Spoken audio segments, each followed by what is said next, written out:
आइए, स्वागत है संस्कार एकेडमी के इस लेक्चर सीरीज में।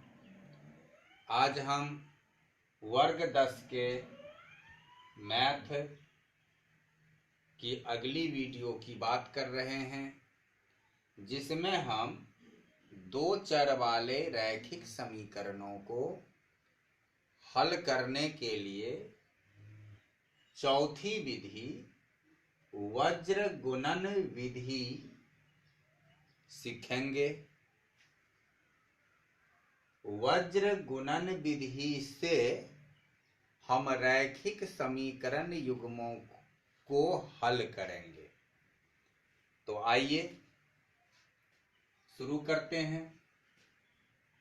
हमारा पहला प्रश्न है 2x minus 3y equal to -5 और दूसरा समीकरण है 3x plus y equal to 2।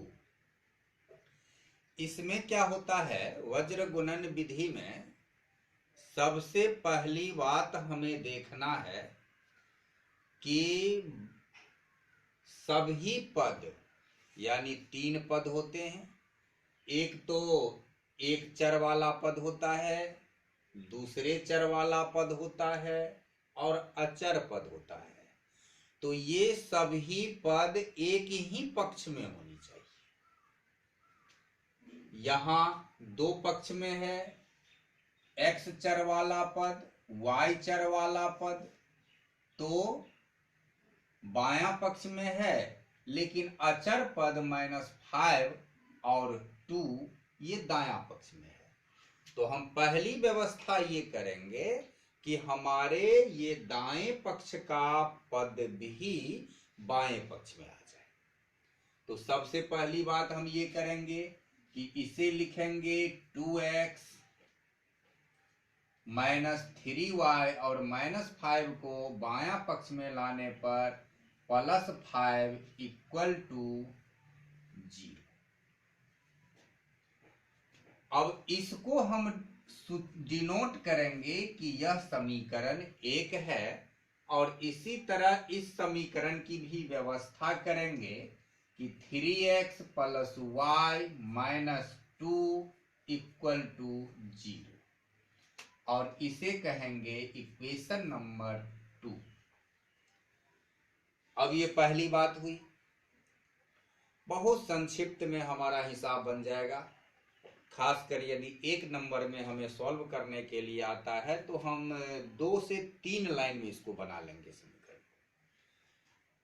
तो सबसे पहले हम एक मेथड अपनाएंगे जिसका नाम है प्लस माइनस प्लस। 3 पद है, x चर वाला पद है, y चर वाला पद है और अचर पद है। तो प्लस माइनस प्लस, पहले चर वाले पद के लिए हम प्लस देंगे, दूसरे के लिए माइनस देंगे और अचर के लिए फिर प्लस दे देंगे। तो प्लस माइनस प्लस एक सीरियल फॉर्मूला है। उसके बाद हम ऐसे गोता लगेंगे। गोता लगाने का मतलब, जब हम गोता लगाते हैं तो पहले हम ऐसे नीचे की ओर आते हैं और फिर हम ऐसे ऊपर की ओर उगते हैं। तो हम इस एरो पर ध्यान देंगे। पहले हम गोता लगेंगे और फिर ऊपर आएंगे। तो अब ये कैसे आएंगे इस उदाहरण में स्पष्ट होगा। हमने कहा प्लस माइनस प्लस, ठीक है। तो यहां क्या करेंगे, x को हम प्लस में लिख दिया, y को माइनस में लिख दिया और अचर के लिए प्लस दे दिया। और इस प्रश्न में एक और बात है कि अचर चाहे जो भी रहे, 5 रहे, 2 रहे, 10 रहे, 1 रहे, जो भी रहे, हम हर हमेशा एक ही लिखेंगे। तो x माइनस y प्लस 1, ये हमारे एक लाइन की बात हुई। अब इसका हम हर निर्माण करेंगे। सबके लिए हम एक बट्टा का रेखा खींचेंगे। अब ये गोता अब हमको काम में आएगा। काम में क्या आएगा, हमने x लिया है तो इस x वाले को खत्म करो, बच गया ये दो, तो ऐसे गोता लगाओ, ऐसे ऐसे गोता लगाओ।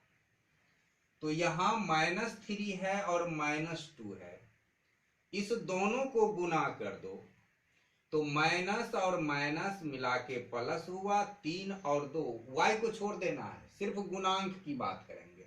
तो 3 और 2 का गुना 6 हो गया प्लस में। अब ऐसे तो हमने गोता लगा लिया, अब हमको ऊपर उठना है तो हम ऐसे उठेंगे, यानी इसका गुणांक 1 और इसका गुणांक को हम गुना करेंगे। तो 5 और 1 को हमने गुना किया तो 5 हुआ, और इसमें से घटा दो तो 6 घटे 5 हमको मिल गया। अब चलो इसमें चले आओ। इसमें आने के लिए हम y को खत्म करेंगे और वैसे ही गोता लगाएंगे 2 से -2 पर। तो ये हुआ -4 और माइनस में 3 से 5 की ओर हम ऊपर उगेंगे तो 3 बचे 15। अब हमारे पास अचर पद है तो अचर पद को खत्म करो, फिर ऐसे गोता लगाओ, 2 गुने 1 2 और -3 गुने -3, तो ये हुआ -9। जब माइनस आता है तो हम एक बार उसको कोष्ट लगा लेंगे। अब यही हमारे प्लस माइनस प्लस और ये गोता का सिद्धांत है, नीचे डुबकी लगाने फिर ऊपर पानी सतह पर आने का सिद्धांत है। अब देखो कि ये जो हमारा हो गया, सभी पदों के बीच में हम बराबर का चिन्ह दे देंगे। अब ये हुआ या x/1 equal to -y/-19 equal to 1/2 + 9। तो ये x/1 इक्वल टू, दोनों माइनस कैंसिल हुआ, y/19 इक्वल टू 1/11। अब हम दोनों ही पद x वाले और y वाले को बारी बारी से इसके इक्वल कर देंगे। तो x/1 इक्वल टू 1/11 और y/19 इक्वल टू 1/11। अब हमें यहां से मान आ जाएगा कि 11x इक्वल टू 1 या x इक्वल टू 1/11 और 11y इक्वल टू 19 या y इक्वल टू 19/11। इस तरह हमें x का भी मान आ गया 1/11 और y का भी मान आ गया 19/11। यही हमारे इस समीकरण का हल है। बहुत संक्षिप्त में वज्र गुणन विधि हमें उत्तर देता है, 2 से 3 लाइन में उत्तर दे देता है। चलो, तो इस तरह से हमें ये प्रश्न देखे। हम एक और प्रश्न देख रहे हैं, 1/5x + y/9 इक्वल टू 5 और दूसरा समीकरण है 1/3x + y/2 इक्वल टू 40। अब हम पहली बात कि 5 को 14 को हम एक पक्ष में सिमेटेंगे, तो ये जो हमारा इक्वेशन बन जाएगा 1/5x + y/9 -5 इक्वल टू 0। और ये हो गया 1/3x + y/2 -14 इक्वल टू 0। इसको हम डिनोट करेंगे इक्वेशन नंबर 1 और यह हुआ इक्वेशन नंबर 2। अब यहां हमको लेना है चर, तो चर यहां क्या है 1/5x। इसका क्या अर्थ है 1/5 इंटू 1/x। तो ये हमारे चर के पद हैं 1/x। तो यहां जो हमारे x के पद आवेंगे तो वे होगा 1/x इक्वल टू, अब y/9 में क्या है, y/9 is equal to 1/9 into Y है। तो यहां y का पद y में ही है, 1/y नहीं है। यहां 1/x था लेकिन वहां y ही है, तो हम यहां -y देंगे और इक्वल टू 1 देंगे प्लस में। पहली काम हमने कर लिया। अब हमें गोता लगाना है, तो ये 1/x है तो इस पद को छोड़ के यहाँ 1/9 गुणांक है और 1/9 को -14 से गुना करना है। तो 1/9 इंटू -14, 1/9 इंटू -14 इक्वल टू -14/9। तो यहां हमें आ जाएगा -14/9। अब हमें ऐसे ऊपर की ओर बढ़ना है, तो 1/2 इंटू -5, 1/2 इंटू -5 इक्वल टू -5/2। तो ये हुआ -5/2। अब इसमें आवे, तो इसमें आवे तो इसे हम गौण करेंगे।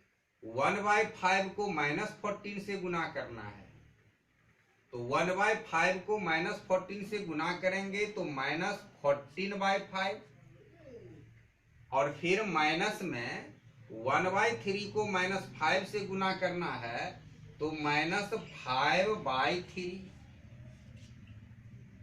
अब इधर हम अचर पद को गौण करेंगे। 1/5 को 1/2 से गुना होगा तो 1/10, माइनस 1/3 को 1/9 से गुना होगा 1/27। तो इस तरीके से हमें इतना आ गया। बस अब इसको हमें सिर्फ सॉल्व करना है। तो अब ये जो हुआ 1/x डिवाइडेड बाय, यहां 9 और 2 का एलसीएम हुआ 18। 9 से 2 मर्तबे लगेगा -28, यहां माइनस माइनस 2 माइनस प्लस, 2 से 9 मर्तबे लगा और 5 से गुना हुआ +45 इक्वल टू -y। यहां का लघुत्तम है 15, 5 तिया 15 -14 तिया 42, 2 माइनस प्लस हुआ 3 से 5 और 5 को 5 से गुना हुआ 25 इक्वल टू 1/10 माइनस 1/27। अब इसको हम सॉल्व करेंगे तो ये हो गया 1/x डिवाइडेड बाय 17/18। बड़ी संख्या का चिन्ह देके घटाया, एक प्लस था एक माइनस था, -y। अब एक प्लस एक माइनस, ये हुआ -17/15, -17/15 माइनस का चिन्ह देके 42 से 25 को माइनस किया इक्वल टू 1/, और हम इसको यहां भी ऐड कर लेंगे तो इसका जो एलसीएम है वो 270, 27 माइनस 10 तो 1/17/270। अब यहां हम क्या करेंगे कि चूंकि ये डिवाइड है इसको गुना कर लेंगे, तो 1/x इंटू 18/17, यहां दोनों माइनस कैंसिल कर देंगे, y इंटू 15/17 और इक्वल टू 1 इंटू 270/17। तो इस तरीका से जो हमें आता है 18/17x 18/17x 15y/17 is equal to 270/17। अब हम इस दोनों चर वाले पद को अचर के बराबर करेंगे, मान आएगा। तो 18/17x इजकल टू 270/17। तो ये हुआ 17x गुने 270 इजकल टू 18 गुने 17, या x इक्वल टू, x का मान निकालना है तो गुणांक का 17 इंटू 270 को हम हर में ले जाएंगे, तो 18/17 गुने 217। यहाँ 17 से 17 कैंसिल है और 18 से 270 15 मरतबे लगता है। तो x का वैल्यू जो हमें आता है वह x इक्वल टू आता है 1/15। इसी तरह हम फिर y का निकालेंगे कि 15y/17 इक्वल टू 270/17। यहाँ तुम 17 कैंसिल भी कर सकते हो क्योंकि दोनों के हर में है, और दोनों का हर यदि समान है तो वे भी कैंसिल होता है। तो 17 कैंसिल हुआ, तो या y इक्वल टू 270/50। इस 15 से ये कटा,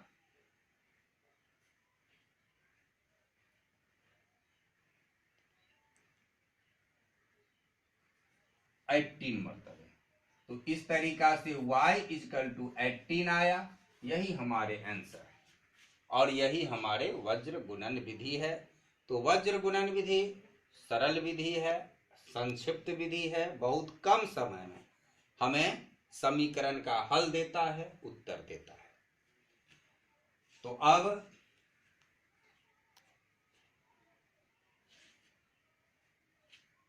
हम इसके आगे आज एक और विधि की बात कर लेते हैं।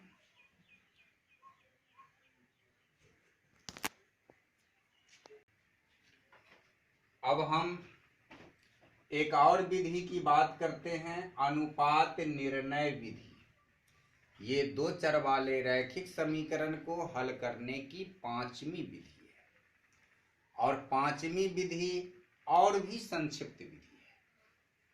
इसकी मदद से हम और भी कम समय में समीकरण को हल करके उत्तर प्राप्त कर लेते हैं।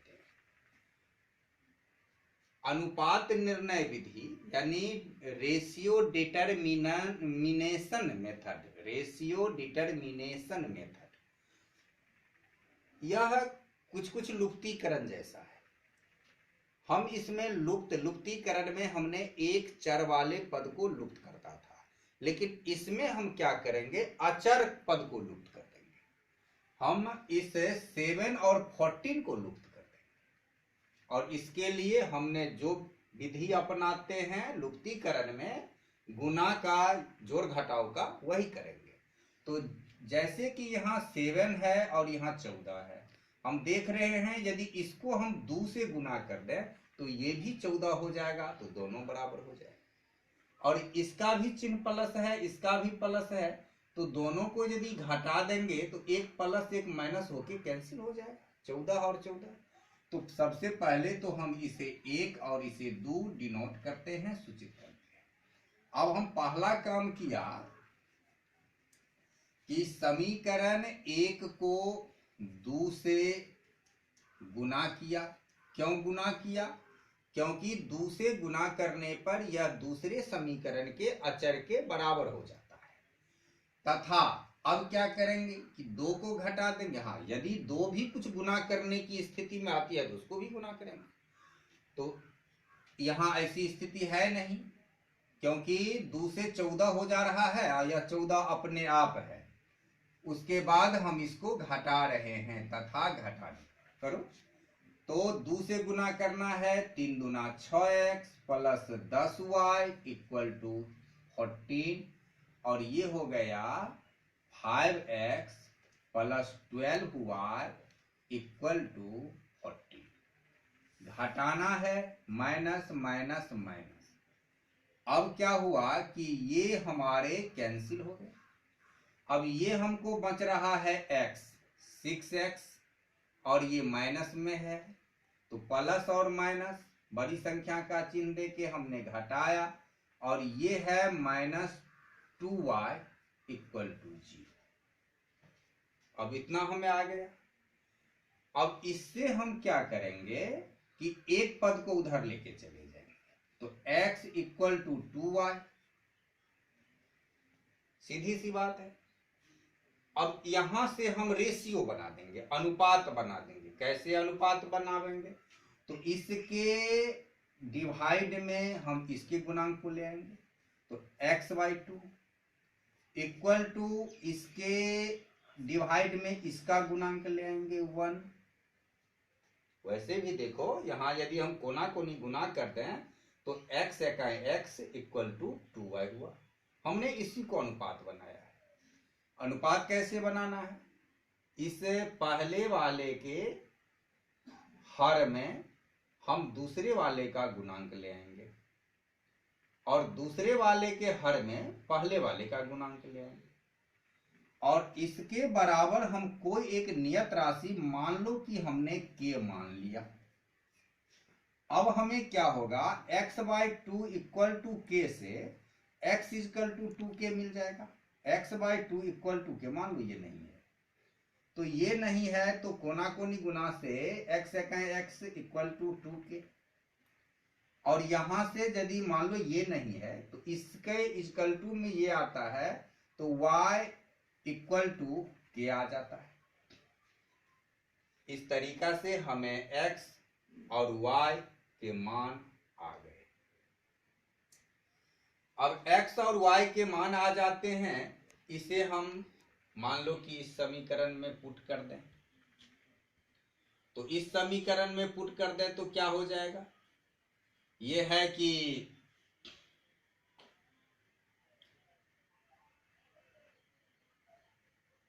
3x + 5y = 7। अब x = 2k आया है, तो 3 × 2k और +5 × k = 7। तो ये हुआ 6k + 5k = 7, या 11k = 7, या k = 7/11। तो इस तरीका से हमें k का मान आ गया। अब k का मान आ गया तो x का मान कितना है, 2k, तो x = 2 × 7/11 = 14/11, और y = k, तो y = k का मान 7/11। देखो x का भी मान आ गया, y का भी मान आ गया, हमारा समीकरण हल हो गया।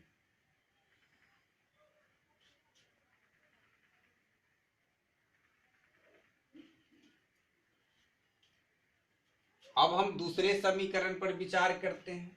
x + y = a + b, और ax - by = a² - b²। इसको हम समीकरण 1 और इसको समीकरण 2 करते हैं। हम यहाँ अचर पद है a + b, यहाँ है a² - b, ये दोनों बराबर कैसे होगा? यहाँ a² - b² का हम गुणनखंड सूत्र जानते हैं कि इक्वल टू होता है a + b × a - b। तो यहाँ a + b तो है, इसका मतलब ये हुआ कि यदि हम इस a + b को इस a - b से गुना कर दें तो हमें ये मिल जाएगा। तो समीकरण 1 को हम a - b से गुना कर देंगे, तो समीकरण 1 को a - b से गुना कर